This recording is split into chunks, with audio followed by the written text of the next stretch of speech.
اخواننا والله العظيم غير حرام، والله غير حرام تحضر الملاعب هذه، واسأل من شئت. غسيل الزبا خلاص. السلام عليكم ورحمة الله وبركاته. شاهدوا ما قاله هذا الإمام الجزائري عن حضور المباريات في الملاعب الجزائرية، وخاصة بعد وفاة مناصر المولودية ليلة أمس بسبب الزحام في الملعب. لا تنسوا الاشتراك بالقناة، وهيا لنشاهد الفيديو. خلاص يا إخواننا، سمعتوا بالمناصر تاع المولودية اللي توفى البارح؟ هذا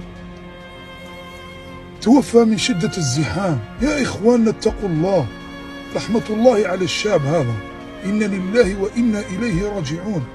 لكن خلاص حاوتنا، والله لم ولن تجد عالما يقول لك أنه حلال تروح للملاعب هذه، الملاعب اللي ولد فيها الموت، وفيها سب الله، وفيها سب الدين، وفيها سب الأمهات، وفيها هذا المنكرات كامل، وفيها المخدرات، وفيها كذا، وفيها هذا الضرب، فيها هذا الزحام. شن هذا إخواننا؟ شن هذا؟ والله ما تصيب عالم يقول لك حلال تروح الملاعب هذه والأماكن هذه. خلاص هاي فيها المنكرات، تعددت فيها المنكرات. لو كان فيها إلا سب الله، فيها غير سب الله عز وجل لصارت حرام، سب الله فقط. فما بالك فيها سب الدين، وفيها سب الله، فيها سب الأمهات، وفيها المخدرات، فيها حتى الموت. شو هذا؟ ما هذا؟